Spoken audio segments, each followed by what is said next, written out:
गति के जो समीकरण हैं वो अलग चीज़ हैं, वो एक समान त्वरित गति के समीकरण है एक्चुअल में। जो 3 समीकरण आप लोग जानते हो ना, v = u + 80, s = ut + ½ at square, और थर्ड है आपका v² = u² + 2as। ये आपके हमने जो 3 समीकरण हैं, ये 3 समीकरण वो गति एक समान त्वरित गति के समीकरण हैं, जो अभी हमने पढ़ा नहीं है, क्योंकि हमने अभी तक के त्वरण नहीं पढ़ा है। जब तक त्वरण नहीं पढ़ेंगे, जब तक एक्सेलरेशन नहीं पढ़ेंगे, तब तक हम एक समान त्वरित गति के बारे में चर्चा ही नहीं कर सकते। अभी तो हम केवल एक समान गति ही पढ़ रहे हैं। Clear that? तो वो जो 3 समीकरण आपके दिमाग में बैठे हुए हैं, गति के 3 समीकरण होते हैं। पहला v = u + 80, दूसरा s = ut + ½ at स्क्वायर, और तीसरा v² = u² + 2as। ये एक समान त्वरित गति के समीकरण है तीनों। और मैं भी जो बता रहा हूँ वो क्या है? एक समान गति के समीकरण। बात समझ में आ रही है? ये अलग है। तो एक समान गति जो हम लोग कल पढ़ा था, क्या पढ़ा था एक समान गति में? जब कोई वस्तु समान समय अंतराल में समान दूरी तय करती है तो वस्तु की इस गति को एक समान गति कहते हैं। ये है एक समान गति के समीकरण। तो एक समान गति के 2 समीकरण होते हैं। पहला होता है आपके पास में v = अचर। क्या होता है पहला? v = अचर, ये पहला समीकरण होता है। और दूसरा समीकरण होता है x = x0 + vt। ये 2 समीकरण होते हैं। ठीक है, एक समान गति के 2 समीकरण हैं।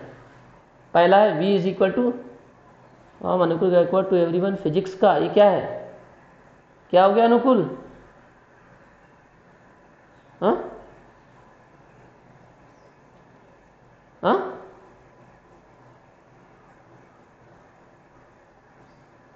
मैसेज क्यों किया इनने ऐसा? चलो ठीक है। तो ये बात क्लियर हो गई। ये कौन सी गति के समीकरण है? एक समान गति के समीकरण है। पहला है v = अचर और दूसरा क्या है? x = x0 + vt। तो इसको हम प्रूफ भी करते हैं। प्रूफ है ना, पहले वाले को प्रूफ करते हैं हम। पहले वाले को प्रूफ करते हैं तो लिख देते हैं पहला समीकरण v = अचर, और इसको हम प्रूफ, तो प्रूफ हम यहाँ बोलकर करेंगे कि एक समान गति में वस्तु का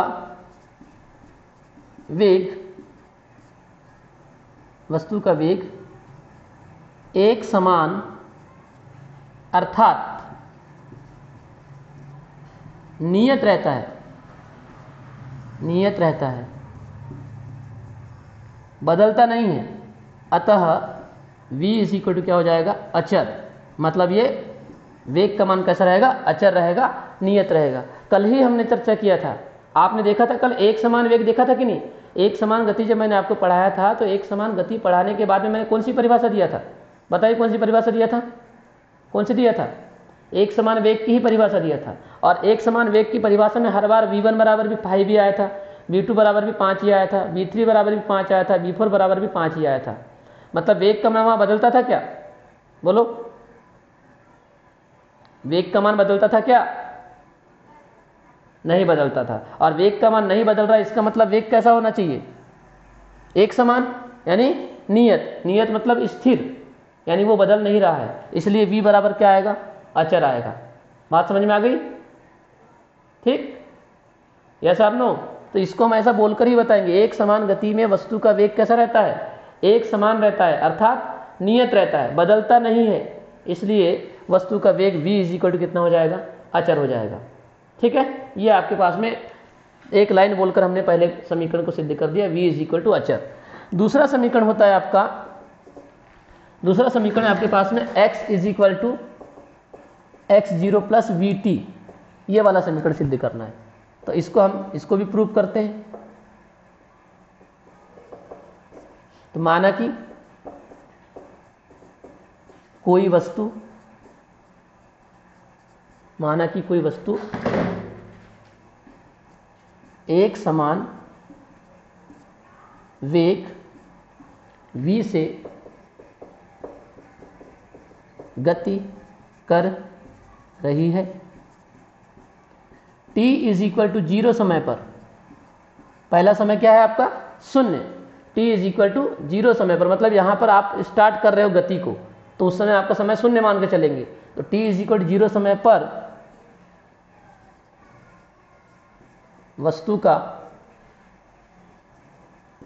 स्थिति निर्देशांक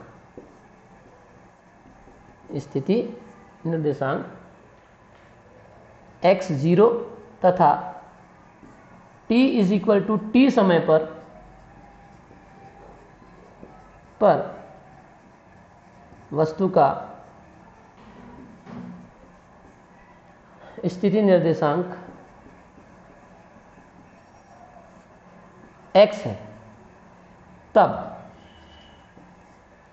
क्या लिखा मैंने, माना कि कोई वस्तु एक समान वेग से गति कर रही है, क्योंकि एक समान गति में वस्तु का वेग एक समान होता है।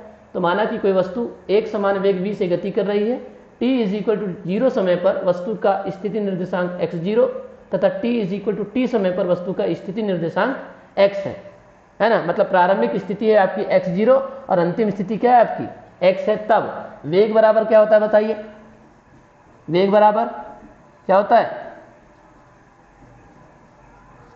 विस्थापन बटे समयांतराल होता है। ये हो गया वेग बराबर विस्थापन बटे समयांतराल। क्लियर। अच्छा, वेग कितना है आपका बताइए, कितना है वेग v। विस्थापन कैसे निकालते हैं, विस्थापन की परिभाषा क्या होती है, स्थिति निर्देशांकों के अंतर को विस्थापन कहते हैं, है ना। तो कैसे निकाला जाता है विस्थापन, अंतिम स्थिति में से प्रारंभिक स्थिति को घटाकर। तो अंतिम स्थिति कौन सी है बताओ, अंतिम स्थिति कौन सी है, x है, और प्रारंभिक स्थिति कौन सी है, x0। तो क्या आएगा, x माइनस x0 अपॉन समयांतराल। समयांतराल भी वैसे निकाला जाता है, अंतिम समय माइनस प्रारंभिक समय। अंतिम समय कितना है t और प्रारंभिक समय कितना है 0। तो क्या आ जाएगा t माइनस 0। ठीक, इस तरह से हो जाएगा, है ना। तो अगली स्टेप हो जाएगी x minus x0 upon t का यहाँ गुणा करो, vt is equal to x minus x0। इस x0 को इधर पक्षांतर कर दो तो माइनस वाला क्या हो जाएगा, प्लस हो जाएगा। तो ये हो जाएगा x0 प्लस vt। ठीक है, x0 प्लस vt। इसके सामने कुछ नहीं लिखा, मतलब कितना लिखा है इसके सामने, कुछ नहीं लिखा। हाँ, एक लिखा, धन भी लिखा हुआ है। क्या लिखा हुआ है, प्लस लिखा हुआ है। हाँ ठीक है, तो ये माइनस वाला इधर आया, प्लस हो गया, तो x0 और इसके सामने प्लस लिखा है, plus vt is equal to x। या हमारा जो फार्मूला था इस रूप में है, तो आप इसको ऐसा लिख दो, इस x को इस तरफ लिख दो, x is equal to x0 plus vt। और ये क्या है, गति का, एक समान गति का कौन सा समीकरण हो गया, दूसरा समीकरण हो गया। क्लियर है सबको, है ना। तो ये केवल, ये जो समीकरण मैंने जो आप सिद्ध कराया हूँ, ये समीकरण केवल नॉलेज के लिए है, ये केवल नॉलेज के लिए। इसको याद, मतलब ऐसा इसका कोई ज़्यादा उपयोग भी नहीं होने वाला है। कहीं कहीं पर उपयोग होगा, तब मैं बताऊंगा कि कहाँ पर उपयोग होगा। ठीक है, आवाज़ आ रही है, माइक बंद करो, माइक बंद।